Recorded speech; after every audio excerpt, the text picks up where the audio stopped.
Hi friends, అందరూ బాగున్నారా?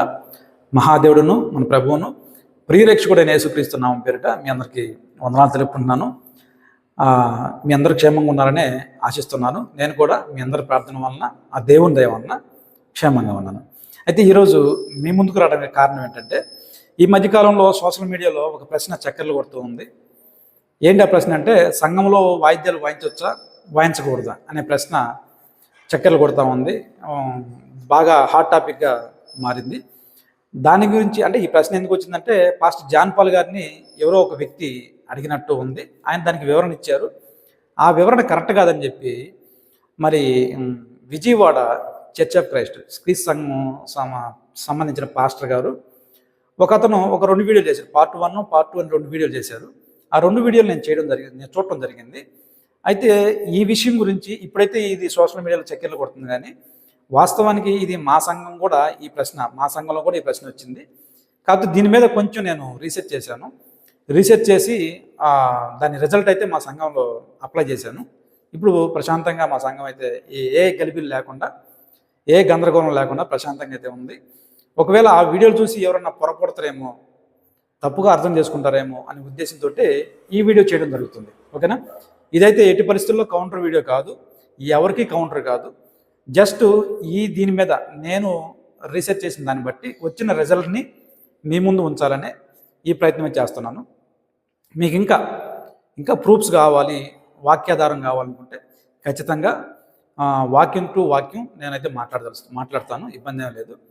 అయితే ఇంతకీ మీ సంఘంలో వాయిస్తున్నారా, వాయించకూడదంటే ఈ వాయిద్యాల గురించి నేనైతే ఒకటే మాట చెప్తాను, సూటిగా సుత్తి లేకుండా ఒకటే స్ట్రైట్ మాట చెప్పేస్తాను.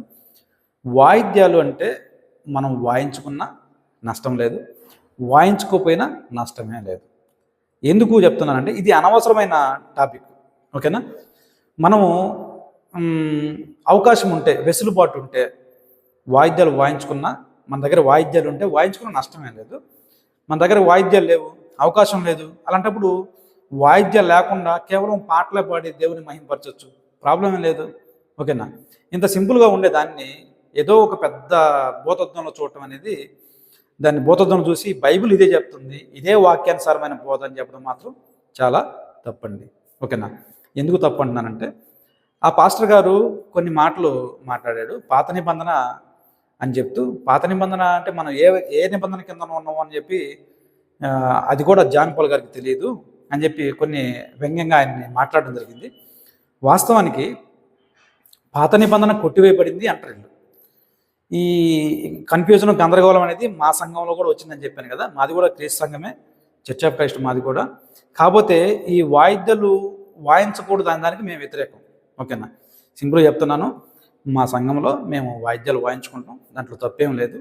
ఓకేనా? ఎందుకు తప్పు లేదని చెప్తున్నానంటే, ఈ పాస్టర్ గారు చెప్పిన కొన్ని మాటలు నేను ఉటంకిస్తూ దానికి ఎక్స్ప్లెయిన్ చేస్తాను. తర్వాత రెఫరెన్స్ కావాలనుకుంటే మరొక వీడియో ఖచ్చితంగా నేను చేస్తాను. ఓకేనా? పాత నిబంధన కొట్టివేయబడింది అని చెప్తున్నాడు పాస్టర్ గారు. పాత నిబంధన అంటే ఏంటి? అది కదా మనకు కావాల్సింది. పాత నిబంధన అంటే ఏంటి, కొత్త నిబంధన ఏంటి? పాత నిబంధన అంటే ఆదికాండం, అంటే బైబిల్లో ఆదికాండం నుంచి మలాకి గ్రంథం వరకు మొత్తం కొట్టివేయబడిందనా? లేదంటే పాత నిబంధన అంటే జంతు రక్త బలి? అంటే ఈ ప్రశ్న అక్కడ కూడా వచ్చింది. నేను తర్వాత పరిశీలన చేసింది, నాకు తెలిసిన విషయం చెప్తున్నాను. జంతు రక్త బలి కొట్టివేయబడింది. కొత్త నిబంధన అంటే యేసుక్రీస్తు ప్రభుల వారి యొక్క శిలువ యాగం, ఆయన రక్తంతో చేయబడిన నిబంధన. ఓకేనా? ఆ నిబంధన కిందనే మనం ఉన్నాం ప్రజెంట్. ఎందుకంటే హెబ్రీ పత్రికలు అంటాడు, మేకల యొక్కయు కోడెల యొక్కయు రక్తము మనిషి పాపాలను తీసివేయడం అసాధ్యం, కాబట్టి ఒకేసారి యేసుక్రీస్తు ప్రభుల వారు తన రక్తంతో సమస్త మానవాళి కోసము ఆయన రక్తాన్ని చిందించాడనే మాటగా ఉంటుంది అక్కడ. కాబట్టి ఇంకా జంతువు బలులు మనం చేయాల్సిన అవసరం లేదు, ఎందుకంటే ఒకేసారి మన కోసం యేసుక్రీస్తు బలి అయ్యాడు కాబట్టి. అది నిబంధన అంటే. పాత నిబంధన కొట్టివేయబడింది అంటే జంతు బలి కొట్టివేయబడింది, అంతేగాని ఆదికాండం నుంచి మలాకి గ్రంథం వరకు కొట్టివేయబడిందని కాదు. ఓకేనా? అది పాత నిబంధనలో జంతు బలి ఉంది, కొత్త నిబంధనలో ఉందంటే లేదు. ఎందుకు లేదు అంటే దానికి ఆధారం ఉంది. ఎందుకంటే యేసుక్రీస్తు ప్రభుల వారే ఒకసారి బలయ్యి ఆ పాత నిబంధన అంటే మోషే ధర్మశాస్త్రం కింద ఉన్న వాళ్ళని, అన్యుల్ని అందరినీ కూడా ఏకం చేశాడు ఆయన. ఇక మీదట జంతు బలి అవసరం లేదు అని చెప్పి కూడా మనకి ఆధారాలు ఉన్నాయి. ఎందుకంటే ఆదిమ అపోస్తులు ఎవరు చేయలే దాన్ని. కాబట్టి మనం చేయాల్సిన అవసరం లేదు. అంటే ఈ బలికి చేయొద్దు అన్నట్టు ప్రూఫ్ ఉంది కొత్త నిబంధనలో, కాబట్టి దాన్ని చేయాల్సిన అవసరం లేదు. పాత నిబంధనలో సున్నతి ఉంది, క్రొత్త నిబంధనలో సున్నతి ఉందంటే లేదు. ఎందుకు లేదంటే సున్నతి ఆచారం ఎవరికి ఇచ్చారు? యూదులకు ఇచ్చాడు, అన్యులకు ఇవ్వలేదుగా. కాబట్టి ఈ సున్నతి చేసుకున్న వారిని, సున్నతి లేని వారిని, వీరందరూ కూడా క్రీస్తులో ఒకటే, క్రీస్తునందు ఒకటే అన్నట్టుగా వాక్యాధారం ఉంది. కాబట్టి ఈ సున్నతాచారాన్ని మనం చేయాల్సిన అవసరం లేదు. అంటే ఈ పాస్టర్ గారు చెప్తూ పాత నిబంధనలో మనకి జంతు బలులు ఉన్నాయి, కొత్త నిబంధనలు ఉందంటే లేదు అని చెప్పి ఆయనే అంటున్నాడు. పాత నిబంధనలో సున్నతాచారం ఉందా, క్రొత్త నిబంధనలో సున్నతాచారం లేదు అని చెప్పి ఆయన అంటున్నాడు. తర్వాత పాత నిబంధనలో మనకి పండగలు, ఇంకొక మాట కూడా వెళ్తాయి. ఆ వీడియోలో ఈయన పండగల గురించి చెప్పలేదు. పండగలు ఉన్నాయి, కొత్త నిబంధనలు ఉన్నాయా? లేవు. ఎందుకు లేవంటే పండగలు అనేవి ఛాయ అని చెప్పి పత్రికలో చెప్పేశాడు. ఛాయ ఎప్పుడు దాకా ఛాయ అంటే యేసుక్రీస్తు ప్రభువు వారు వచ్చిన దాకా ఛాయ. అది యేసు ఒరిజినల్ అనేది మనకి బయటకు వచ్చిన తర్వాత ఛాయతో పని లేదు. అంటే పండగలు లేవు. అంటే ఈ పాస్టర్ గారు చెప్పే ప్రతి మాటకి కూడా పాత నిబంధనలు అది ఉంది, క్రొత్త నిబంధనలు ఇది ఉందంటే లేదు. ఎందుకు లేదంటే ప్రతి దానికి కూడా చేయొద్దు అన్నట్టుగా కొత్త నిబంధనలో ఆధారం ఉంది కాబట్టి చేయట్లే. ఓకేనా? అలాగే పాత నిబంధనలో మనకి విశ్రాంతి దినాచారం ఉంది. విశ్రాంతి దినాన్ని ఖచ్చితంగా వాళ్ళు ఆచరించేవాళ్ళు. కొత్త నిబంధనలో అది ఉందంటే కొత్త నిబంధనలు లేదు. విశ్రాంతి దినాన్ని ఖచ్చితంగా ఆచరించాలని రూల్ లేదు. ఎందుకంటే ఇందాక చెప్పాను కదా, ఒరిజినల్ ఎవరు? యేసుక్రీస్తు ప్రభువు వారు. పాత నిబంధనలో కేవలం శనివారం మాత్రమే వాళ్ళు సమాజ మందిరానికి వెళ్ళేవాళ్ళు. క్రొత్త నిబంధనలో ప్రతి దినము మనం ఏ దినమైనా వెళ్ళొచ్చు, ప్రాబ్లం లేదు. అంటే ఎందుకు చెప్తున్నానంటే అది ఉందా, ఇది లేదంటే అంటే దాంట్లో ఉంది, దాంట్లో చేశారు, దీంట్లో చేయట్లేదు అంటే ప్రతి దానికి రెఫరెన్స్ ఉంది. ప్రతి దాన్ని కొత్త నిబంధన చెయ్యొద్దు అని చెప్పిన దాన్ని ఎవరు కూడా ఈనాటి క్రైస్తవులు చేయాల్సిన అవసరం లేదు. కాకపోతే పాత నిబంధనలో వాయిద్యాలు వాయించుకున్నారు, క్రొత్త నిబంధనలో అది ఉందని అంటే ఈ 4 గురించి చెప్పుకుంటూ వెళ్ళి అలాగే పాత నిబంధనలో వాయిద్యాలు ఉన్నాయి, కొత్త నిబంధనలు లేవు, ఉండకూడదు అన్నట్టు చెప్తున్నారు. కాకపోతే వీళ్ళు మిస్అండర్స్టాండింగ్ చేసుకుంది ఏంటంటే వాయిద్యాల గురించి క్రొత్త నిబంధనలో అధికారికమైన ప్రకటన ఏది లేదు. అది ఒకటి గమనించాలా. ఓకేనా? వాయిద్యాలు వాయించకూడదు అన్నట్టుగా ఏ ఒక్క లేఖనాధారం కూడా లేదు. వీళ్ళు తీసుకునే ప్రతి ఒక్కటి కూడా ఆత్మ సంబంధమైన పద్యం అంటారు. అంటే కేవలం పాటలు మాత్రమే పాడాలి, ఇంకా వేటితో కూడా అంటే నిర్జీవమైన వాటితో ఆరాధించడం దేవునికి ఇష్టం లేదు అని అంటారు. నిర్జీవమైన వస్తువులతో ఆరాధించడం దేవునికి ఇష్టం అని చెప్పి ఎక్కడ ఉంది? ఓకేనా? ఎక్కడ లేదు. అది లేని దాన్ని వీళ్ళు ఎందుకు కల్పించి చెప్తున్నారు అనేది నాకు అర్థం కావట్లేదు. మొట్టమొదటి పాయింట్. ఆ పాస్టర్ గారు చెప్తూ సంఘ చరిత్ర మీకు తెలుసా, మొదటి శతాబ్దంలో సంఘ చరిత్ర ఎలా ఉంది, తర్వాత ఎలా ఉందని కొంతమందిని చరిత్రకారులను తీసుకొని ఉటంగిస్తూ మాట్లాడడం జరిగింది. దాని గురించి నేను ఒకటే మాట చెప్తాను. బైబిల్ బౌండరీ ఏదైతే ఉందో, బైబిల్ బార్డర్ ఏదైతే ఉందో దాన్ని దాటి బయటికి వెళ్ళి మాట్లాడారంటే ఇంక మాట్లాడాల్సిన అవసరం లేదు. అది మీకు ప్రామాణికంగా ఉంటే తీసుకోండి, ప్రాబ్లం లేదు. మాకైతే ప్రామాణికం కాదు. మాకంటే క్రైస్తవులకు ఎవరికి కూడా బైబిల్ దాటిన తర్వాత చరిత్రకారులతోటి వాళ్ళు రాసిన మాటలతోటి మాకు అంటే అది ప్రామాణికం కాదు. మాకు బైబిలే ప్రామాణికం. బైబిల్లో ఏదైనా ఒక మాట ఈ పాస్టర్ గారు చెప్తూ బైబిల్లో చెప్పలేదు కాబట్టి ఎక్కడ సైలెంట్గా ఉన్నాడు కాబట్టి మనం కూడా వాయిద్యాలు వాయించకూడదు అని చెప్తున్నాడు. నేనేమంటున్నానంటే బైబిల్లో ఒక మాట రాయబడలేదంటే దానికి విశ్వాసులకి స్వేచ్ఛ ఇచ్చినట్టు, ఫ్రీడమ్ ఇచ్చినట్టు. ఆ ఫ్రీడమ్ని ఉపయోగించుకోకపోవచ్చు, తప్పేం లేదు. అంటే సింపుల్గా చెప్పాలంటే ఏదైనా ఒక మాట ఖండితంగా చెప్పాడు ఇది చెయ్యాలి అంటే కానీ చెయ్యాలి ఖచ్చితంగా, అది దాంట్లో ఎటువంటి మార్పు లేదు. చేయకూడదు అని చెప్పిన మాటని చేయకూడదు, ఇంకంతే ఫైనల్. చేయొచ్చా చేయకూడదు అనేది చెప్పలేదు అంటే స్వేచ్ఛ ఇచ్చినట్టు. ఆ స్వేచ్ఛని మనం వాడుకోపోవచ్చు. ఓకేనా? అది అసలు విషయం. సైలెంట్గా ఉండంటే అది చేయకూడదు అనేటట్టుగా వీళ్ళు మాట్లాడుతున్నారు, అదైతే తప్పు. ఓకేనా? అది మరి వాయిద్యాలు నిర్జీవమైనయా జీవమైనయా అంటే నన్ను అడిగితే నేను 100% చెప్తాను, వాయిద్యాలు అనేవి నిర్జీవమైనవే, జీవం లేనివి. మరి జీవం కలిగిన వాళ్ళు ఎవరైనా మనిషి అంటే మనము అంటే దేవుడు జీవం కలిగిన వాడు, మనలో కూడా జీవం ఉంది కాబట్టి మనం జీవం కలిగిన వాడు. మన గాత్ర సంగీతం అంటే ఆ పాటలతో దేవుని మహిమపరచడం మంచిదే, కాదనట్లేదు. కాకపోతే పాటలతో పాడొచ్చు, పాటలతో కలిపి వాయిద్యాలు కూడా వాయించుకోవచ్చు, ప్రాబ్లం లేదు.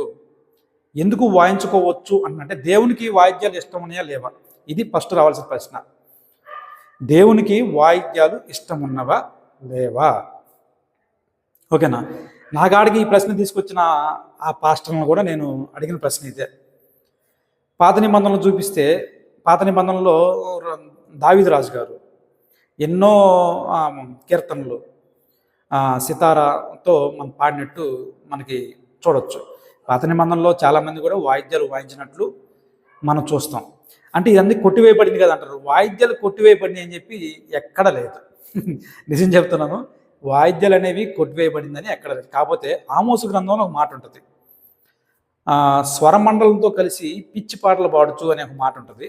అయితే అక్కడ సందర్భం ఏంటంటే, ఇజ్రాయెల్ ప్రజలు దేవునికి ఇష్టమైన పనులు చేయట్లే, కాకపోతే వాయిద్యాలు వాయిస్తూ దేవుని ఆరాధిస్తున్నారు. ఈ పాటలు ఇట్లా వాయించి పాడటం వల్ల నాకు ఎటువంటి ఇష్టం లేదు, ఎందుకంటే నేను చెప్పినట్టు మీరు చేయట్లేదని చెప్పి దేవుడు కోపపడుకున్న సందర్భం ఒకటి ఉంటుంది. ఆ సందర్భాన్ని వీళ్ళు చూపిస్తారు, కాకపోతే అది వాస్తవం కాదు. వాస్తవం అంటే వాళ్ళు చేసిన పని అక్కడ కరెక్ట్గా లేదు, కాబట్టి అది దేవుడు ఇష్టపడట్లేదు. మనము దేవుడు చెప్పినట్టు మనం నడుచుకుంటూ వాయిద్యాలు వాయించుకుంటే నష్టమేమి లేదు అంటున్నాను నేను. ఓకేనా? ఇది నా పరిశీలన తేలింది. ఇక పాస్టర్ గారు ఫస్ట్ వీడియోలో ఏ అయితే మాట్లాడాడో, పాత నిబంధనలు అది ఉంది, కొత్త నిబంధనలు ఇది లేదు, పాత నిబంధనలు అది ఉంది, కొత్త నిబంధనలు ఇది లేదు, కాబట్టి మనం అది ఆచరించకూడదు అంటున్నాడు. పాత నిబంధనలో చేసిన ప్రతి పని కూడా కొత్త నిబంధనలో చేయకూడదైతే దేవుడు ఖచ్చితంగా రాయించాడు. వాక్యం టు వాక్యం అంటే జంతు బలి గురించి రెఫరెన్స్ ఉంది కొత్త నిబంధనలో, చేయకూడదని. సున్నత సంబంధించిన విషయం గురించి రెఫరెన్స్ ఉంది కొత్త నిబంధనలో, చేయకూడదని చెప్పి. తర్వాత పండుగల విషయంలో కూడా కొత్త నిబంధనలో ఛాయ అని చెప్పి రాయబడ్డది. ఒరిజినల్ ఎవరంటే యేసుక్రీస్తు అని చెప్పబడింది. తర్వాత విశ్రాంతి దినాన్ని గురించి కూడా కొత్త నిబంధనలో రెఫరెన్స్ ఉంది, ఆచరించాల్సిన అవసరం లేదని చెప్పి. కాకపోతే వాయిద్యాల గురించి కొత్త నిబంధనలో వాయించకూడదని ఎటువంటి రెఫరెన్స్ లేదు. కాబట్టి అంటే దాని గురించి ప్రత్యేకంగా దేవుడు చెప్పకపోతే, ఫ్రీడమ్ అంటే మనకి స్వేచ్ఛ ఇచ్చినట్లు, ఆ స్వేచ్ఛను ఉపయోగించుకుని వాయిద్యాలు వాయించుకున్నా నష్టం లేదు, వాయించుకోకపోయినా అసలు ప్రాబ్లం ఏమీ లేదు. కాకపోతే వాయించకూడదు ఇదే రూల్ అని చెప్పడం తప్పు అంటున్నాను నేను. బైబిల్ ఇదే చెప్తుంది, వాయించకూడదు ఇదే ఫైనల్ అని చెప్పడం మాత్రం తప్పు. కాబట్టి కొంచెం అర్థం చేసుకుంటారని ఆశిస్తున్నాను. ఇంకొక విషయం ఏంటంటే, ఇప్పుడు మన దగ్గర చర్చి ఉంది, నిర్జీవమైన వస్తువులే, మనం బైబిల్ కూడా చెప్పింది నిర్జీవమైన వస్తువులు అని చెప్పి. ఏది మనకి వాయిద్యాలు, పిల్లన గ్రోవి, తర్వాత తంబూర, సితార, ఇవన్నీ కూడా మనకి నిర్జీవమైన వస్తువులే. కానీ వాటి ద్వారా వచ్చే ఆ సునాదం, ఆ సౌండ్ ఏదైతే ఉందో, అది ఒక వ్యక్తి భక్తిపూర్వకంగా దేవుడి మీద మనస్పూర్వకంగా దేవుణ్ణి ఆరాధించే క్రమంలో ఇవి కూడా కొంత సహకరిస్తాయి అనేది నా భావన. ఓకేనా? ఒక ఎగ్జాంపుల్ చెప్తున్నా. ఇప్పుడు హోసన్న మినిస్ట్రీస్ వాళ్ళు మంచి పాటలు ఈ వాయిద్యాలతో మనకి రిలీజ్ చేస్తున్నారు. ఆ పాటలు కొంచెం వినండి, ప్రశాంతంగా, మనసుకి ఎంత ప్రశాంతనిస్తుందో, దేవుడి మీద ఎంత ఆనుకునేలాగా అవి సహాయపడతాయో ఒకసారి మీరు ఆలోచించండి సార్. నిజం చెప్తున్నాను. అంటే మనం దైవభక్తిలో ఎదిగేదానికి ఈ వాయిద్యాలు ఉపయోగపడుతున్నాయి అంటే అవి వాడుకోవడంలో ఏం తప్పు అంటున్నాను నేను. ఓకేనా? మనం ఆత్మీయంగా ఎదిగేదానికి ఈ మ్యూజిక్ ఇన్స్ట్రుమెంట్ అనేవి మనకి ఉపయోగపడుతున్నాయి అంటే దాన్ని వాడటంలో ఏం తప్పు ఉందంటున్నాను నేను. ఓకేనా? ఒక ఆజ్ఞపూర్వకంగా వాయిద్యాలు వాయించకూడదని ఎక్కడన్నా ఉంటే అది చూపించి మీరు వీడియో మాట్లాడితే బాగుంటుంది. మళ్ళీ నేను లాస్ట్గా అడుగుతున్నాను, ఆజ్ఞపూర్వకంగా వాయిద్యాలు వాయించకూడదు అనే ఆధారం కొత్త నిబంధనలో ఏదన్నా ఉంటే ఒకటి చూపించండి, మేము కూడా నేర్చుకుంటాం, మేము కూడా దాన్ని వాడము ఇంకా. ఓకేనా? అటువంటిది ఏమీ నాకు దొరకలేదు కాబట్టి, నాకు తగలేదు కాబట్టి మా సంఘంలో మేము వాయిద్యాలు అనేవి వాయించుకుంటున్నాం. లాస్ట్గా చెప్తున్నాను, వాయించుకున్నా వాయించుకోకపోయినా ప్రాబ్లం లేదు. కొన్ని సందర్భాల్లో లేకుండానే మనం పాడుకున్నా ఇబ్బంది లేదు. అవకాశం ఉన్నప్పుడు వాయిద్యాలు వాయించుకున్నా నష్టమేం లేదు. ఒక మనిషి యొక్క ఆత్మీయ ఎదుగుదలకి ఏవైతే మనకు సహకరిస్తున్నాయో వాటిని అన్నిటి వాడుకొని దేవుని మీద ఎక్కువ డిపెండ్ అవ్వడానికి ఉపయోగపడే సాధనాలు అన్నీ వాడుకోవచ్చు. చప్పట్లు కావచ్చు, వాయిద్యాలు కావచ్చు, పాటలు కావచ్చు, ఏవైనా కావచ్చు, మనం వాడుకొని దేవునికి దగ్గరగా అవ్వడం అనేది మంచిదే. ఓకేనా?